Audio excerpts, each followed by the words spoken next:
इमरान खान की हुकूमत के बाद 178 से $300 को 3 सेंचुरी क्रॉस कर दी, पेट्रोल कर दिया, महंगाई उस नैश पे ले गए जहां आम शहरी बुनियादी हकूक का तस्वुर भी नहीं कर सकता। साहब आपको केयर करनी चाहिए थी। अच्छा मैं एक बड़ी साहब मुझे बात याद आ गई, वजीर खजाना है आप। हाँ। नहीं कहीं साहब ये अपने किसी कारखाने के वजीर खजाना नहीं है, 22 करोड़ आवाम के हैं, इन्हें अपनी जिम्मेदारियों को एहसास करना है। इन्हें तो शायद बिजली की कीमत 2 रुपए बढ़ने से, पेट्रोल 20 रुपए बढ़ने से नुकसान ना हो। ये डॉलर के हवाले से भी कुछ इन्होंने प्रिडिक्शंस की थी, वो भी सुनवा देते हैं आपको, सुनाएं जरा।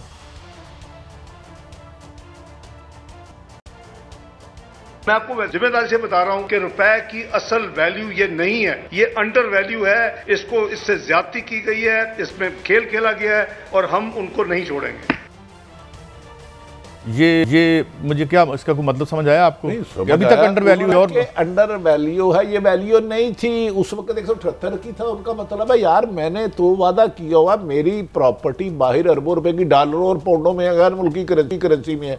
पाकिस्तान में तो 50 करोड़ थी, उन्होंने आते सारी नैब तरमीम के बाद वो अपने से रिलीज करा ली, छोटी सी रकम 50। तो काजी साहब देखे उनकी एक मिसाल है, 50 करोड़ डॉलर थे उनके पास या 1 अरब डॉलर थे, वो अब कितने हो जाएंगे?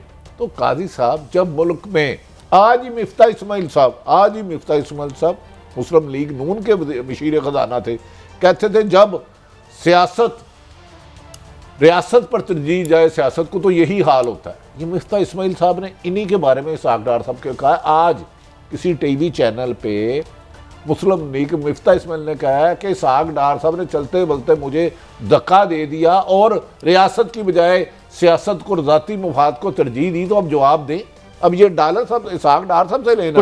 कुछ मैं मजीद के दावे आपको सुनवाना चाहता हूँ, सुनाएं जी। मैं आपको जिम्मेदारी से बता रहा हूं कि रुपए की असल वैल्यू ये नहीं है, ये अंडर वैल्यू है। इसको इससे ज्यादती की गई है, इसमें खेल खेला गया है और हम उनको नहीं छोड़ेंगे।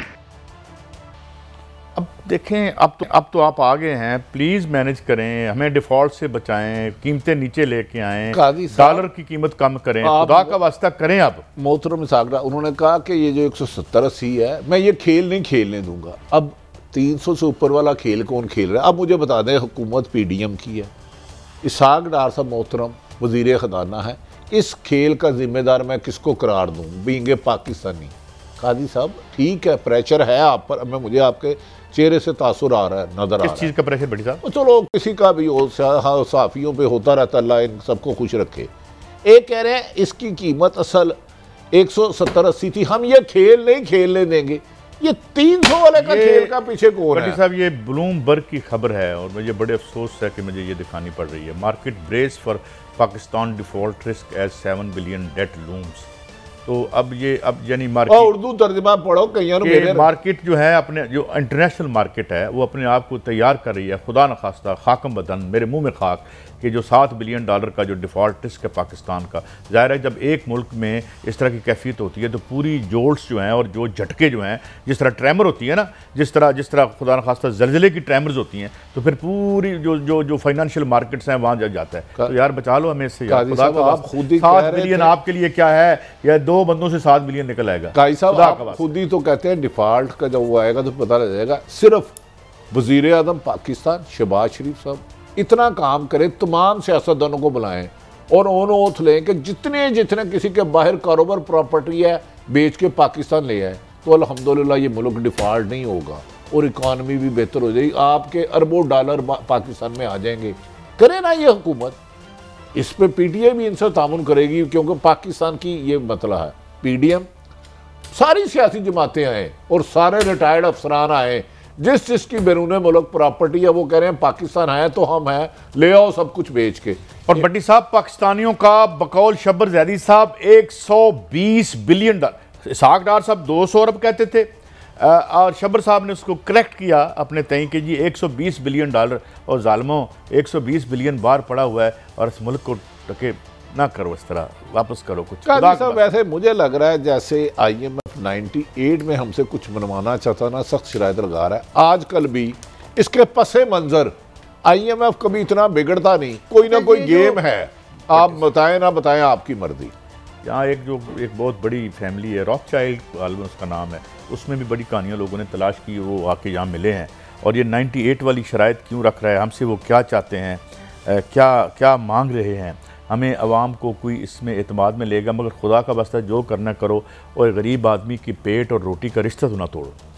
का सब एक ही तरीका, सियासी रंजिशें ख़त्म करें, इस मुल्क को माशी तबाही के लिए जितने बैरून मुल्क सहाफ़ियों के सबसे पहले पैसे हैं वापस मंगवाएं, इस मुल्क को पहले बचाएं, रियासत को बचाएं, फिर करें। इलेक्शन एक आईनी काम है, आप उसका 90 दिन में कराने के पाबंद है, ना कराएंगे आप जाने तो सुप्रीम कोर्ट मान जाए। बड़ी कॉन्स्पिरेसी थ्योरीज है। रॉथचाइल्ड जो एक फैमिली है, बहुत बड़ी फैमिली है और बड़ी पुरानी जो है, ये खरबपति डॉलरों में है, वो भी आए हैं, तो उनसे क्या बातचीत हुई ये है ये सजग जंदाल से हट के फैमिली ये खैरसगाली का दौरा था, कोई कट सी कॉल थी, मैं तो उसमें से कोई अच्छा वैसे कैसा सजग जंदाल आके कारोबार करे, ये आप इस बात में कन्विंस नहीं है? तमाम सरकारी ओहदों पर रहने वाले अफसरान और पॉलिटिशियन और जो भी पाकिस्तानी है, हर मुहिब वतन अब बैरून मुल्क से अपना सारा पैसा पाकिस्तान लेकर आए, तो क्या आप समझते हैं बेहतरी नहीं आएगी इकानमी में?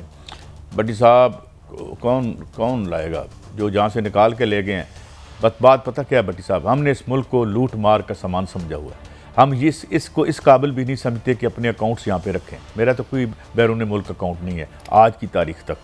मेरे तो जितने अकाउंट हैं और जितने हैं उस पर टैक्स जो है वो मेरा इदारा भी देता है। बात ये है कि ये कौन लाएगा? अच्छा कादी साहब, आजकल जो सूरत हाल है जिससे शायद हुकूमत ला इलम है, जितनी पढ़ी लिखी और एलीट क्लास है, डॉक्टर इंजीनियर है, सबसे ज़्यादा वो मिन्नतें कर रहे हैं पासपोर्ट बनवा दें। मैं क्या वो मुल्क से जाना चाहते हैं, वो कहते हैं यहाँ ना रोज़गार है ना इज़्ज़त है, ना रोज़गार है ना तहफ़्फ़ुज़ है जानो माल का, ना इज़्ज़त है। क्या हुकूमत इन हक़ाइक़ से नज़रअंदाज करके चल सकती है? नई नस्ल जो अच्छी पढ़ लिख के कोई कंप्यूटर पे आ रही है, कोई डॉक्टर आ रही है, कोई इंजीनियर बन रहे हैं, कोई IT के एक्सपर्ट है, एक ही सिफारिश होती है पासपोर्ट बनाना है। मैं क्या हुआ सर, ना इधर रोजगार है, ना तनख्वाह है, ना इज्जत है, ना ही हमारा। भट्टी साहब, मेरी एक तस्वीर बनाने वाले से बात हुई, एक दुकान पे कोई, तो मैंने उससे पूछा कि तुम्हारे पास एक दिन में पासपोर्ट साइज़ या पासपोर्ट के लिए या वीज़े के लिए कितने लोग आते हैं? तो उसने कहा, एक दुकान ने कहा जी 40 लोग मेरे पास डेली, एक दुकान, वहाँ पे 7-8 दुकानें हैं जो धंधा करती हैं। कहते हैं जी 40 लोग डेली मेरे पास आते हैं पासपोर्ट के लिए या वीज़े के लिए तस्वीरें बनवाने। काई साहब, मैं ये कह रहा हूँ बदकिस्मती है, हमारी सियासी इख्तलाफ ज़ाती दुश्मनी में बदल गई है। हमने रियासत को अपनी ज़ात पर इग्नोर कर दिया, हमने रियासत को तरजीह नहीं देते, हम सियासत को तरजीह दे रहे हैं रियासत पर। जिस दिन हमने पाकिस्तान की इज़्ज़त वक़ार अपनी सलामती की ज़ामन समझ ली, पाकिस्तान संभल सकता है।